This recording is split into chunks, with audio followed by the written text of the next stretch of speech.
ओम श्री गणेशाय नमः। दीपावली की कथा। दीपावली के पर्व से जुड़ी अनेकों पौराणिक कथाएं हैं। इस लेख में हम आपके लिए लेकर आए हैं इस पर्व से संबंधित सबसे लोकप्रिय एवं प्रचलित कथाएं। दीपावली की पहली कथा। साहूकार की कथा। किसी गांव में एक साहूकार रहता था। उसकी बेटी हर दिन पीपल के पेड़ पर जल चढ़ाने के लिए जाती थी। जिस पीपल के पेड़ पर वह जल चढ़ाती थी उस पेड़ पर मां लक्ष्मी जी वास करती थी। एक दिन लक्ष्मी जी ने साहूकार की बेटी से कहा कि क्या आप मेरी सहेली बनोगी। लड़की ने उत्तर में कहा कि मैं आपको अपने पिता से पूछकर बताऊंगी। घर आकर साहूकार की बेटी ने अपने पिता को पूरी बात बताई। बेटी की बात सुनकर साहूकार ने कहा, ठीक है बेटी, तुम उनसे मित्रता कर लो। दूसरे दिन साहूकार की बेटी ने लक्ष्मी जी को अपनी सहेली बना लिया। इस प्रकार दोनों की बात शुरू हो गई और उनकी मित्रता गहरी होती चली गई। एक दिन लक्ष्मी जी अपनी सहेली को अपने घर ले आईं। लक्ष्मी जी ने अपने घर में अपनी सखी का खूब आदर किया। उसे सोने की थाली में पकवान परोसे और सोने की चौकी पर ही भोजन कराया। साथ ही जाते समय लक्ष्मी जी ने उसे दुशाला भी भेंट की।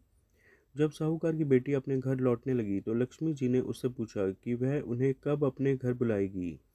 साहूकार की बेटी ने लक्ष्मी जी को अपने घर बुला लिया, लेकिन आर्थिक स्थिति ठीक न होने के कारण वह इस असमंजस में थी कि क्या वह अपनी सखी का स्वागत अच्छे से कर पाएगी। साहूकार अपनी बेटी की मनोदशा को समझ गया।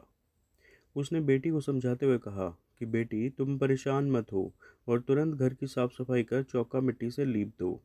साथ ही तुम लक्ष्मी जी के नाम पर 4 बत्ती वाला दिया भी जला दो।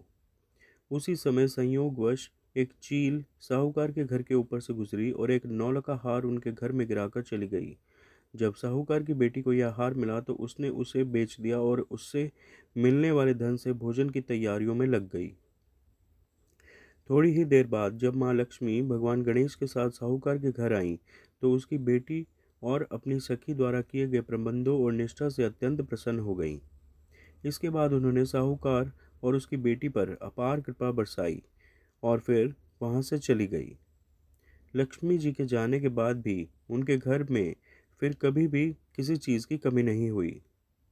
हे महालक्ष्मी, जैसे आप साहूकार और उसकी बेटी पर प्रसन्न हुई, वैसे ही हम पर भी प्रसन्न होकर अपनी कृपा बरसाना।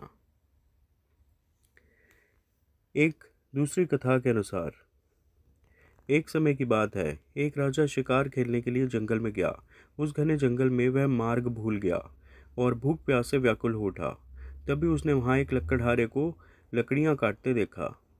राजा ने उसके पास जाकर कहा, भाई, मैं बहुत भूखा प्यासा हूँ और मार्ग भटक गया हूँ। तुम्हारे पास कुछ खाने पीने के लिए है क्या। लकड़हारा बोला, यहाँ से थोड़ी दूर पर एक बावड़ी है, मैं वहाँ से आपके लिए पानी लाता हूँ। तब तक आप यह मेरी पोटली में बंधी हुई रोटी खा लीजिए।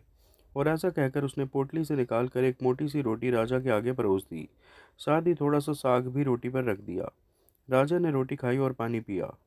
तृप्त होकर राजा ने उस लकड़हारे से कहा, मुसीबत में तुमने मेरी मदद की है। यदि तुम्हें कभी मेरी ज़रूरत पड़े तो मेरे पास आ जाना, मैं तुम्हारी सहायता करूंगा।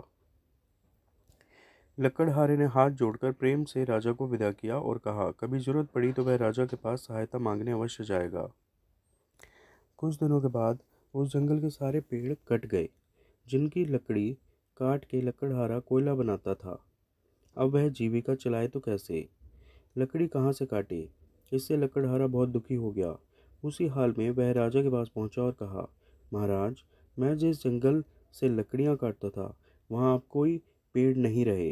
अब जीविका का मेरे पास कोई साधन नहीं है, इसलिए मैं आपकी शरण में आया हूँ कि मुझे कोई मदद मिल जाए तो मेरी रोजी रोटी चल जाए। लकड़हारे को ऐसे हाल में देखकर राजा ने कहा, मैं तुम्हारी मदद अवश्य करूंगा, तुम बिल्कुल चिंता न करो। उसके चले जाने पर राजा ने मंत्रियों को बुलाकर निर्णय लिया कि नगर के दक्षिण में राजा का चंदन के वृक्षों का जो वन है वह लकड़हारे को दे दिया जाए। इस प्रकार वह वन लकड़हारे को दे दिया गया। कुछ समय बाद राजा अपने मंत्रियों को साथ लेकर उस वन में पहुंचे जो लकड़हारे के नाम कर दिया गया था, किंतु वहां अब कोई वन नहीं था, ना कोई पेड़। लेकिन थोड़ी देर तक खोजबीन करने के बाद कुछ दूरी पर ही चंदन के कुछ पेड़ दिखाई दिए। साथ ही उनके पीछे बैठा लकड़हारा भी नजर आया, निराश, उदास और विचार मग्न। राजा ने उसके पास जाकर पूछा, अरे तुम चिंता में क्यों डूबे हो और यह हरा भरा वन वीरान कैसे हो गया। लकड़हारे ने प्रणाम करके कहा, आपकी कृपा से इतने साल तो कट गए, अब यही कुछ पेड़ रह गए हैं, अब थोड़े दिनों में ये भी जल जाएंगे।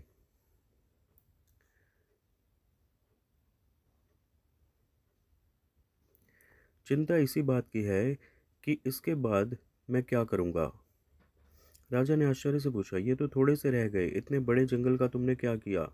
लकड़हारा बोला, रोज लकड़ी काटता हूँ, जलाकर कोयला बनाता हूँ, वही बाजार में बेचकर पेट पालता हूँ।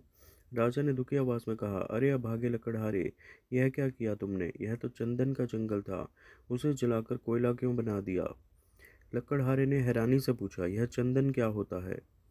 राजा बोला, अच्छा होता यदि तुम यह जानते। जाओ, इन बचे हुए पेड़ से एक लकड़ी का टुकड़ा काट कर लाओ और इसे ले जाकर उसे बाजार में बेच दो। यह सुनकर लकड़हारे ने वैसा ही किया। उसने बाजार जाकर एक दुकानदार को वह लकड़ी खरीदने के लिए दिखाई। उस दुकानदार ने जैसे ही देखा कि लकड़ी तो असली चंदन की है, उसने तुरंत लकड़हारे से 10 रुपये में उस लकड़ी को खरीदने की बात कही। लकड़हारे ने जब इतने से लकड़ी के टुकड़े का मोल 10 रुपये सुना तो वह सिर पकड़कर बैठ गया और जोर जोर से रोने लगा, क्योंकि उसने जाने अपनी अज्ञानता में कितनी ही चंदन की लकड़ी यूं ही जला दी थी, जिससे बने कोयले का दाम उसे न के बराबर मिलता था। इससे वह मुश्किल से दाल रोटी भर ही खा पाता था। अब उसे पता चला कि जिस लकड़ी को जलाकर वह कोयले के रूप में बेचता रहा है वह कितनी मूल्यवान थी, कितनी बड़ी संपत्ति का उसने विनाश कर दिया। इस प्रकार बुद्धि और ज्ञान के अभाव में उस लकड़हारे ने बहुत बड़ी भूल कर दी थी और अंत में उसके पास पछताने के सिवा कुछ नहीं बचा था। यह कहानी हमें यह सिखाती है कि परमात्मा ने भी हमारे किसी पुण्य कर्म से प्रसन्न होकर हमें मानव जीवन का चंदन बन दिया है। इसलिए हमें इस जीवन को वासनाओं, घृणा और पाप की अग्नि में जलाकर राख नहीं करना चाहिए, बल्कि हमें इसका शुभ कर्मों में उपयोग करना चाहिए, ताकि हमारा तीनों लोकों में कल्याण हो। यह क्या कहानी हमें ज्ञान और बुद्धि का महत्व समझाती है। इसलिए दीपावली पर बुद्धि और विद्या के प्रदाता कहे जाने वाले भगवान गणेश और माता सरस्वती की पूजा का विशेष विधान है। श्री राम का अयोध्या वापस आना। धार्मिक ग्रंथ रामायण में यह कहा गया है कि जब 14 वर्ष का वनवास काटकर राजा राम लंका नरेश रावण का वध कर वापस अयोध्या आए थे, उन्हीं के वापस आने की खुशी में अयोध्या वासियों ने अयोध्या को दियों से सजाया था। अपने भगवान के आने की खुशी में अयोध्या नगरी दियों की रोशनी में जगमगा उठी थी। एक अन्य कथा के अनुसार भगवान कृष्ण ने दीपावली से एक दिन पहले नरकासुर का वध किया था। नरकासुर एक दानव था और उसके पृथ्वी लोक को उससे आतंक से मुक्त किया था। बुराई पर अच्छाई की जीत के प्रतीक के रूप में भी दीपावली पर्व मनाया जाता है। एक अन्य कथा के अनुसार एक बार के साधु के मन में राजसिक सुख भोगने का विचार आया। इसके लिए उसने लक्ष्मी जी को प्रसन्न करने के लिए तपस्या करनी प्रारंभ कर दी।